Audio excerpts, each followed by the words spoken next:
I'm Sergeant Olly Taylor from the Devon and Cornwall Police. I've been a police officer now for about 20 years and I specialise in roads policing. One of the roles I undertake in that is as a senior investigating officer for fatal and potential fatal road traffic collisions. In simple terms, that means that I have responsibility for investigations, making sure that they are complete, they're as thorough as they can be, that no stone is left unturned, and that if people are responsible for their actions on the roads, that they're brought to justice for what they've done. And unfortunately, if they do die as a result of a collision, that I can prepare a file for the coroners. It's also really important that I answer the questions that families and those that are left behind have, that are always what happened and why did it happen. It's not a glamorous world I live in by any means, but it's a job that has to be done, and those that are left behind do deserve the answers to those questions. I'd like to take you back to late March 2010. I was working out of Newton Abbot in South Devon, and I was working late turn, started about 2 in the afternoon. The weather on the way into work had been on and off raining most of the day, and I was just sat at my desk doing some administration. A call came over the radio. It's about 5:30 in the afternoon, well into the rush hour, about a road traffic collision on a stretch of dual carriageway between Newton Abbot and Exeter. Nothing particularly unusual about that. It was a wet afternoon, it was rush hour, the sorts of calls that we get quite a bit of. I knew that my section were busy, so I volunteered to attend the scene and see if I could assist and deal with it. I left the station, drove out of Newton Abbot towards the dual carriageway, started to make my way up the dual carriageway towards Exeter. There's a bridge goes over the River Teign, and then the road starts to climb up away towards Exeter. And as I crossed over the bridges, the river bridge, I could see the traffic on the opposite carriageway was at a standstill on the bridge. As I got a bit closer, I remember seeing a 4x4, a big green 4x4 was in the carriageway but facing the wrong way.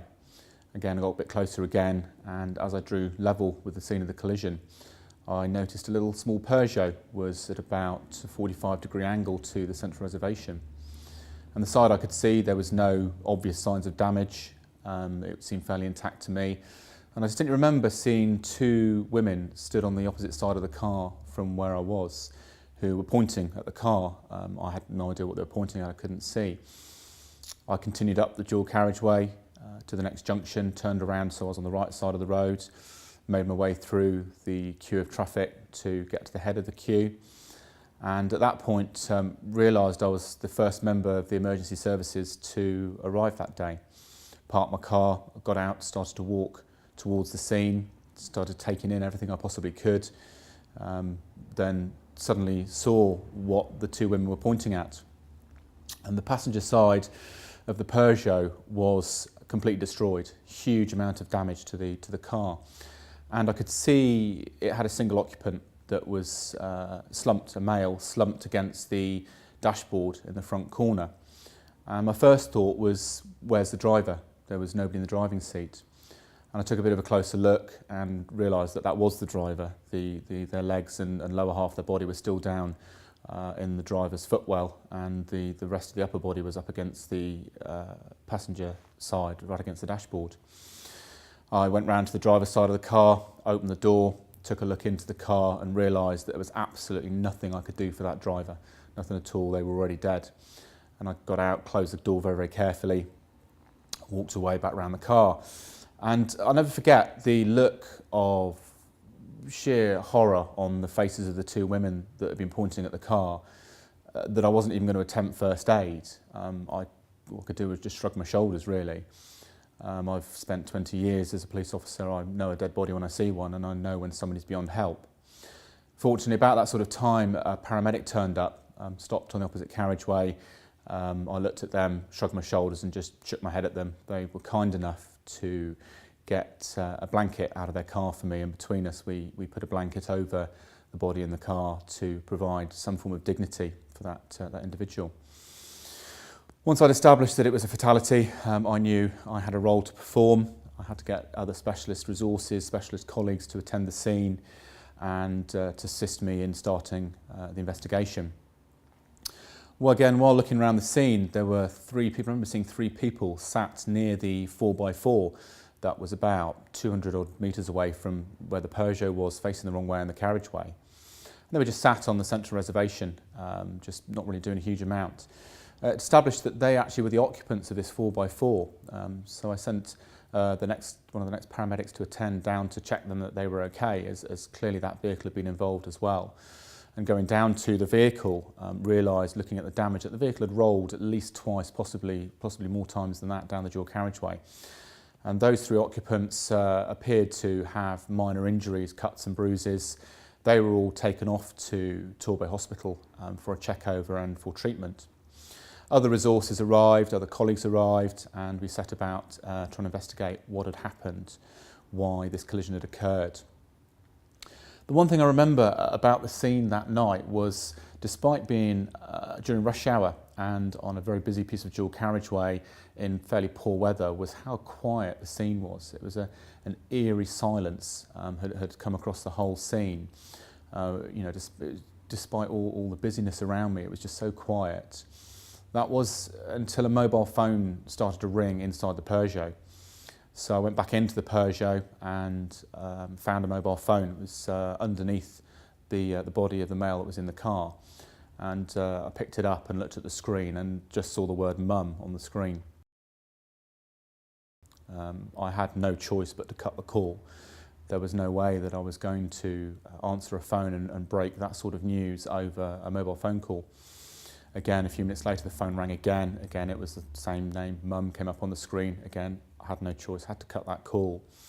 I had a family liaison officer who was coming to the scene to assist me, who would undertake the inquiries with the family, but they hadn't arrived yet. So I just put the phone to one side and left it, but it just kept ringing, and all I could do was just keep cutting the call. We then set about trying to establish who the occupant of the car was. And we identified the occupant of the car as a young man called James Wallace. Now, James wanted to be a naval officer, and by all accounts that's where his destiny lay. And he'd been told by the Navy to go and get some management experience, so he'd gone to get himself a job at Burger King in Exeter, and in fact he'd got on their management training programme, and he was doing very well by all accounts. James had a passion in life, and James's passion was computer games. And the day before his collision, he'd bought a new computer game.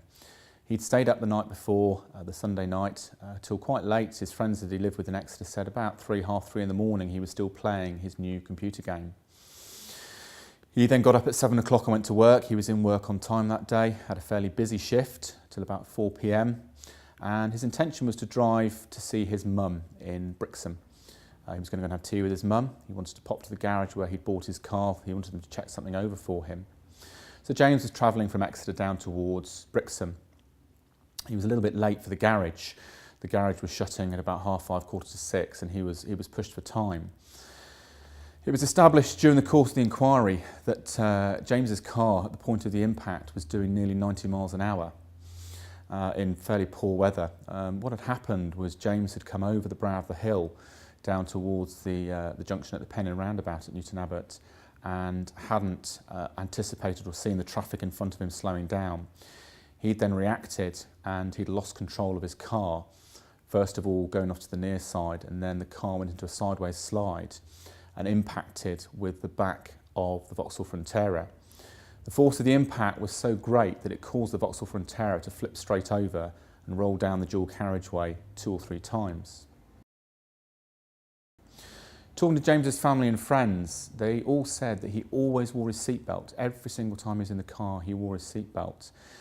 The forensic collision investigator was able to determine that James's seatbelt wasn't in use at the point of the collision, and that the reason he'd ended up where he had, on the opposite side of the vehicle, was because of the nature of the collision, that his body had been thrown across the vehicle, and the only thing that stopped him coming out of the vehicle completely was the Vauxhall Frontera coming in, the back of the Vauxhall Frontera, and he impacted with the back of the Vauxhall Frontera as he was being ejected from his own vehicle.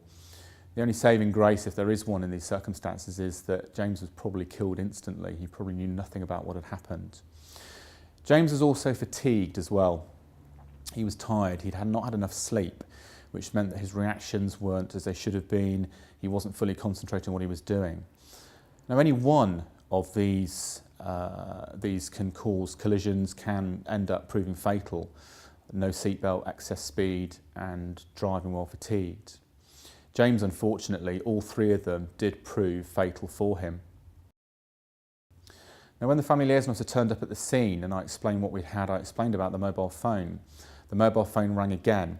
Now, we couldn't find James's mum. She wasn't at home. She was out and about. As it happened, she was looking for James. She'd heard about the collision. She was out looking for him, fearing the worst.